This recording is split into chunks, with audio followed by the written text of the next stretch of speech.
ఉత్తమ కార్యకర్తలు కలిసిన తర్వాతనే ప్రభుత్వ కార్యక్రమాలకి మేము వెళ్తాం జరుగుతుంది. నేను సీనియర్ని జూనియర్ని సమానం గౌరవిస్తా, కానీ పనిచేసే వాళ్ళని ప్రోత్సహిస్తా. ప్రతి కార్యక్రమంలో కార్యకర్తలు భాగస్వామ్యం అవ్వాలి, కలిసికట్టుగా పనిచేయాలి. మన చేస్తున్న సంక్షేమ అభివృద్ధి కార్యక్రమాలు ప్రజల్లోకి తీసుకురావాల్సిన అవసరం చాలా చాలా ఉంది. ఇక్కడున్న ఎంతోమంది మన అధ్యక్షుడు వారు చంద్రబాబు నాయుడు గారిని కలిశారు, నన్ను కూడా కలిశారు. పాదయాత్రలో లక్షలాది మంది నాతో ఏకంగా ఫోటోలు దిగారు. ఈ సభాముఖంగా వైకాపా కార్యకర్తలు ఆలోచించమంటున్నా, ఏనాడైనా మీ నాయకుడు మిమ్మల్ని కలిశాడా? ఏనాడైనా మీ నాయకుడు మీతో ఫోటో దిగారా? అధికారంలో ఎందుకో ఇప్పుడు ప్రతిపక్షంలో కూడా తాడేపల్లి కొంపకెళ్తే no entry, palace doors close అని చెప్పే పరిస్థితికి వచ్చారు. గౌరవ ముఖ్యమంత్రి చంద్రబాబు నాయుడు గారు, గౌరవ ఉప ముఖ్యమంత్రి పవన్ అన్న కలిసి రాష్ట్రాన్ని అన్ని రకాలుగా అభివృద్ధి చేస్తున్నారు. గౌరవ ప్రధానమంత్రి గారు రాష్ట్రానికి పూర్తిగా సహకారం అందిస్తున్నారు. ఏకంగా ఆంధ్ర రాష్ట్ర ప్రజలు కోరిన అన్ని కోరికలు ఈరోజు గౌరవ ప్రధానమంత్రి గారు తీర్చుతున్నారు. దానికి కారణం ఒకటే, మొన్న జరిగిన ఎన్నికల్లో 25 స్థానాల్లో ఎప్పుడైతే కూటమి పార్లమెంట్ 25 స్థానాల్లో కూటమి ఎప్పుడైతే 21 స్థానాలు గెలిచిందో, ఎస్ ఆంధ్ర రాష్ట్రం ఇప్పుడు ఎన్డీఏ వెనకుంది, ఆంధ్ర రాష్ట్రం ఎన్డీఏకి కట్టుబడి ఉంది. అందుకే ఆంధ్ర రాష్ట్రానికి నేను అన్ని చేస్తానని అడుగు వేశారు మన గౌరవ ప్రధానమంత్రి నరేంద్ర మోడీ గారు. ఇప్పుడు మనం చేయాల్సింది ఒకటి ఉంది, ప్రజలకు దగ్గర అవ్వాలి. అహంకారం ఈగో పక్కన పెట్టుకోవాలి. అహంకారం ఉంటే ఏమవుతుందో మనందరం చూసాం. 151 సీట్లు ఏమైంది? 151 సీట్లు ఏమైంది? 11 అయ్యాయి.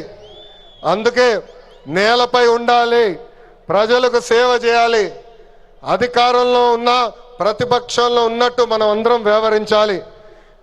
చిన్న కుటుంబంలోనే సమస్యలు ఉంటాయి. 3 పార్టీలు కలిసినప్పుడు చిన్న సమస్యలు రావటం సహజమే. ఈగోలు పక్కన పెట్టండి, అందరం కలిసి పనిచేద్దాం. విడాకులు, మిస్ఫైర్లు, క్రాస్ ఫైర్లు ఎట్టి పరిస్థితుల్లో జరిగేదానికి లేదని ఈ సభాముఖ కార్యకర్తలందరికీ నేను తెలుపుతున్నా. ఈ మహానాడు వేదికగా ఒక ముఖ్యమైన విషయం ఆంధ్ర రాష్ట్ర ప్రజలకి నేను చెప్పదలుచుకున్నా. ప్రభుత్వ కొనసాగింపు చాలా చాలా అవసరం. ఒక రాష్ట్రం అభివృద్ధి చెందాలంటే ప్రభుత్వం కొనసాగించాల్సిన అవసరం చాలా ముఖ్యం. 2014లో కట్టుబట్టలతో మన ప్రయాణం ప్రారంభించాం. 2014 నుంచి 19 వరకు సంక్షేమ అభివృద్ధి జోడి ఎద్దుల బండిలాగా మనం నడిపించాం. 2019లో విధ్వంస పాలన వచ్చింది, విధ్వంస ప్రభుత్వం వచ్చింది, ఒక సైకో ముఖ్యమంత్రి అయ్యాడు. దానివల్ల ఆంధ్ర రాష్ట్రం 30 సంవత్సరాలు వెనక్కిపోయింది. ఆంధ్ర రాష్ట్రం చాలా ఇబ్బంది పడింది. ఒక్కసారి ఆంధ్ర రాష్ట్ర ప్రజలు ఆలోచించాలా. గుజరాత్లో బీజేపీ వరుసగా 7 సార్లు గెలిచింది. ప్రభుత్వ కొనసాగింపు వల్ల ఈరోజు గుజరాత్లో అన్ని రంగాల్లో వాళ్ళు అగ్రస్థానంలో ఉన్నారు. అంతెందుకు, మొన్నటి వరకు మన వెనకాల ఉన్న ఒరిస్సా రాష్ట్రంలో కూడా బిజు జనతాదళ్ వరుసగా 5 సార్లు గెలిచింది. ప్రభుత్వ కొనసాగింపు వలన వాళ్ళు కూడా కొన్ని రంగాల్లో ఆంధ్ర రాష్ట్రాన్ని దాటి ముందరికెళ్లే పరిస్థితి. ఉమ్మడి రాష్ట్రంలో తెలుగుదేశం పార్టీ ఒకసారి వరుసగా గెలిచింది. మనందరం చూసాం ఆనాడు ఆంధ్ర రాష్ట్రం ఎలా అభివృద్ధి చెందిందో. అందుకే ప్రభుత్వ కొనసాగింపు చాలా చాలా ముఖ్యం. దీని గురించి రాష్ట్ర ప్రజలందరికీ తెలియజేయాల్సిన బాధ్యత ప్రతి పసుపు సైనికుడి పైన ఉందని ఈ సభాముఖంగా కోరుకుంటున్నా. ప్రభుత్వ కొనసాగింపు ఉంటేనే పెట్టుబడులు వస్తాయి, పెట్టుబడులు వస్తేనే నిరుద్యోగ యువకులకి పెద్ద ఎత్తున ఉద్యోగాలు కల్పించే అవకాశం మనందరికీ దక్కుతుంది. నేను ఈరోజు దేవుని గడప సాక్షిగా రాయలసీమ ప్రజల్ని కొన్ని ప్రశ్నలు అడగాలనుకుంటున్నా. రెడీనా? తల్లిని చెల్లిని మెడబట్టుకుని బయటికి గెంటేసింది ఎవరు? సొంత బాబాయిని లేపేసింది ఎవరు? జే బ్రాండ్లు అమ్మి పేదల రక్తం దాగింది ఎవరు? బల్ల కింద ఉన్న ఎర్ర బటన్ నొక్కి ప్రజల్ని బాధింది ఎవరు? అందరూ ఎర్ర బుక్కు అని ఏడుస్తున్నారు. ఎందుకయ్యా అంత ఏడుపు? నేను ఆనాడు చెప్పింది ఏంటి? ఎవరైతే చట్టాన్ని ఉల్లంఘించి ప్రజల్ని కార్యకర్తలు ఇబ్బంది పెట్టారో చట్టపరంగా వాళ్ళపైన యాక్షన్ తీసుకుంటానని నేను చెప్పా. ఈరోజు ఎర్ర బుక్ కాదు కదా, ఎర్ర రంగు చూస్తేనే వణికిపోయే పరిస్థితి వస్తుంది. ఎర్ర బుక్ అంటే ఒకడికి గుండుపోటు వచ్చింది.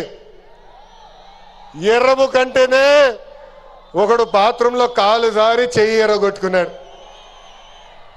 ఇంకొకడు ఏమయ్యాడో మీ అందరికి తెలుసు. అర్థమైందా రాజా? అర్థమైందా రాజా? సమాజమే దేవాలయం, ప్రజలే దేవుళ్ళు అన్నారు అన్న ఎన్టీఆర్. అందుకే మనం 6 శాసనాలు ప్రకటించాం. తెలుగు జాతి విశ్వఖ్యాతి, స్త్రీ శక్తి, యువగలం, పేదల సేవల్లో సోషల్ రీఇంజనీరింగ్, అన్నదాతకు అండగా కార్యకర్తలే అధినేత. పాలిట్ బ్యూరో సభ్యుల దగ్గర నుంచి, వేదికమైన పెద్దల దగ్గర నుంచి, ఇక్కడున్న కార్యకర్తల వరకు ఈ 6 శాసనాలు మన శ్వాసగా బతకాలని ఈ సభాముఖంగా మిమ్మల్ని అందరినీ కోరుకుంటూ, మనకి ప్రజలు ముఖ్యం, వాళ్ళ ఆనందం, వాళ్ళ సంతోషం ముఖ్యం. అహర్నిశలు కష్టపడాలా, వాళ్ళకి అందుబాటులో ఉండాలా. తిరిగి 2029లో మళ్ళీ కూటమి ప్రభుత్వాన్ని గెలిపించాలని ఈ సభాముఖంగా కార్యకర్తలందరూ తెలుపుకుంటూ, ఎప్పుడు మా ఇంటి తలుపు మీకోసం తెరుచుంటాయి. నేను మొన్నే చెప్పా, గ్రామ పార్టీలో ఏమైనా సమస్య ఉంటే మండల్ పార్టీని కలవాలి, మండల్ పార్టీలో సమస్య ఉంటే నియోజకవర్గ కమిటీని కలవాలి, వాళ్ళకి సమస్య ఉంటే ఏకంగా జిల్లా కమిటీ కలవాలి. వాళ్ళు కూడా సమస్య పరిష్కారం కాకపోతే ఎప్పుడు నవ్వుతున్నావు మన అధ్యక్షుల వారు పల్లా శ్రీనివాస్ గారిని కలవాలి. ఆయన వల్ల కూడా అయిపోతే మీ లోకేష్ మీకు అండగా నిలబడతారు. మీ సమస్య పరిష్కరించే బాధ్యత నేను తీసుకుంటానని పసుపు సైన్యానికి ఈ సభాముఖంగా నేను హామీ ఇస్తూ, ఈరోజు గౌరవ ముఖ్యమంత్రి గారు చంద్రబాబు నాయుడు గారు వేదిక పైన వచ్చినప్పుడు ఒక పాట పెట్టారు. ఆ క్షణంలో నాకు చాలా బాధేసింది. ఎందుకంటే ఆ పాట వినిన తర్వాత గౌరవ ముఖ్యమంత్రి గారిని నేను రాజమండ్రి జైల్లో మొదటిసారి కలిసిన సంఘటన గుర్తొచ్చింది. చాలా బాధేసింది. ప్రజల కోసం ఆయన జీవితం ఆల్మోస్ట్ పోయింది. అక్టోబర్లో 2003 బాంబ్ బ్లాస్ట్లో నక్సలైట్లు ఆయన పైన దాడి చేశారు. నాడు నేడు ఎప్పుడు ఆయన ప్రజల గురించి, ప్రజల భవిష్యత్తు గురించి ఆలోచించే వ్యక్తి. అలాంటి వ్యక్తికి ఎందుకు దేవుడు ఆనాడు ఈ పరీక్ష ఇచ్చాడా అనుకున్నా. ఇప్పుడు అర్థమైంది. తెలుగు ప్రజలు తిరిగి చంద్రబాబు నాయుడు గారు వెనక నిలబడేదానికి దేవుడు మనందరికి ఒక పరీక్ష పెట్టాడు. ఆ పరీక్ష జయించాను. అందుకే ఈ రాయలసీమ గడ్డ తెలుగుదేశం పార్టీ అడ్డ అని తెలుపుకుంటూ, నాకు ఇంత అద్భుతమైన అవకాశం ఇచ్చిన ఈ పసుపు సైన్యానికి పేరు పేరున నా హృదయపూర్వక ధన్యవాదాలు తెలుపుకుంటూ మీ అందరి దగ్గర నుంచి సెలవు తీసుకుంటున్నా. జోహార్ అన్న ఎన్టీఆర్, జోహార్ అన్న ఎన్టీఆర్. చంద్రబాబు నాయుడు గారి నాయకత్వం, చంద్రబాబు నాయుడు గారి నాయకత్వం. వందే వందే, జై హింద్.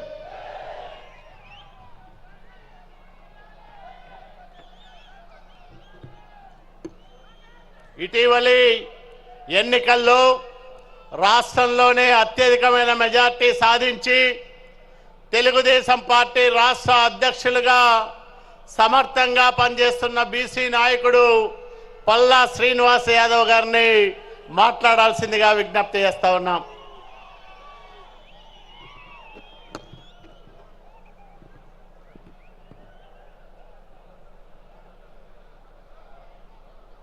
అందరికీ నమస్కారం. ఈరోజు కడపలో నిర్వహిస్తున్నటువంటి మహానాడు సందర్భంగా ఇక్కడికి విచ్చేసినటువంటి తెలుగుదేశం పార్టీ కుటుంబ సభ్యులందరికీ కూడా, ఈ వేదిక ముందున్నటువంటి ప్రజానికానికి అందరికీ కూడా పేరు పేరున నా నమస్కారాలు తెలియజేసుకుంటూ, నేటి కార్యక్రమానికి ముఖ్య అతిథిగా విచ్చేసినటువంటి పూజ్యులు గౌరవనీయులు తెలుగుదేశం పార్టీ జాతీయ అధ్యక్షులు ముఖ్యమంత్రి గారైనటువంటి శ్రీ నారా చంద్రబాబు నాయుడు గారికి, అలాగే మా యువ నాయకులు భవిష్యత్ నాయకులు లోకేష్ బాబు గారికి, ఈ వేదిక మీద ఉన్నటువంటి కేంద్ర మంత్రివర్యులకు, రాష్ట్ర మంత్రివర్యులకు, శాసన సభ్యులకు, శాసన మండలి సభ్యులకు, అలాగే పార్టీలో వివిధ హోదాల్లో ఉన్నటువంటి నాయకులకు అందరికీ కూడా పేరు పేరున నా నమస్కారాలు తెలియజేసుకుంటున్నా. ఈరోజు ఈ సభను ఇంత విజయవంతంగా చేసినందుకు గాను కడప ప్రజలకు, ఈ చుట్టుపక్కల ఉన్నటువంటి రాయలసీమ ప్రజలకు పేరు పేరున నా నమస్కారాలు తెలియజేసుకుంటూ మీకు పాదాభివందనాలు చేస్తున్నా. ఈరోజు కడపలో ఈ సభ చేసుకున్నామంటే మీ యొక్క సహాయ సహకారాలని చెప్పి ఈ సందర్భంగా తెలియజేస్తున్నా. మీరు ఇచ్చినటువంటి సహకారం కానీ, ఆదరాభిమానం కానీ ఉత్తరాంధ్రలో ఉన్నటువంటి ప్రజానికానికి, అలాగే సర్కార్లో ఉన్నటువంటి ప్రజానికానికి మీ గొప్పతనాన్ని తెలియజేస్తామని చెప్పి ఈ సందర్భంగా తెలియజేస్తున్నాం. ఈరోజు మహానాడు ద్వారా ఏవైతే మేము మా యువ నాయకులు పెట్టినటువంటి తీర్మానాలు ఉన్నాయో ఆ తీర్మానాలని మీ అందరికీ తెలియజేయడానికి ఈ బహిరంగ సభ పెట్టడం జరిగింది. అన్న నందమూరి తారక రామారావు గారు తెలుగు వారి యొక్క ఆత్మ గౌరవాన్ని, ప్రజలే దేవుళ్ళు సమాజమే దేవాలయం అనే నినాదంతో పార్టీ స్థాపించి వారు అనేక విజయాలు సాధించారు. అలాగే తెలుగుదేశం పార్టీ జాతీయ అధ్యక్షులు గత 40 సంవత్సరాలుగా పార్టీని తన బుధస్కంధాలపై వేసుకుని ఒక ప్రాంతీయ పార్టీని జాతీయ రాజకీయాలను శాసించే విధంగా పార్టీ నడిపించారు. అయినా వారు ఎప్పుడు కూడా సిద్ధాంతాలపైన వారు మాట్లాడలేదు. కానీ మా భవిష్యత్ నాయకుడు యువ నేత లోకేష్ బాబు ఏదైతే మూల సిద్ధాంతాలు ఉన్నాయో, అన్న నందమూరి తారక రామారావు గారు పెట్టినటువంటి మూల సిద్ధాంతాలు ఉన్నాయో ఆ సిద్ధాంతాలని కాలానికి అనుగుణంగా మార్పు చేస్తూ సమాజ గమనాన్ని గుర్తిస్తూ సమాజాన్ని శాసించే విధంగా భవిష్యత్తులో ఈ పార్టీకి బంగారు బాట వేస్తూ వారు 6 శాసనాలు చేశారు. ఆ శాసనంలో మొదటిదిగా తీసుకుంటే తెలుగు జాతి విశ్వఖ్యాతిని, వారి ఉద్దేశంలో తెలుగు వారి యొక్క గొప్పతనాన్ని, ఇక్కడ ఉన్నటువంటి ప్రజానికం యొక్క గొప్పతనాన్ని, ప్రతి ఆంధ్రుడి యొక్క గొప్పతనాన్ని ప్రపంచానికి చాటే విధంగా మనం తయారు చేయాలి. అది తెలుగుదేశం పార్టీ మొదటి సిద్ధాంతంగా వారు ఈరోజు మహానాడులో ప్రవేశపెట్టడం జరిగింది. అలాగే యువకాలం ద్వారా ఏదైతే ఈ పార్టీకి యువత కొంత కొరత ఉంది, అది లోకేష్ బాబుతోనే భర్తీ అవుతుంది.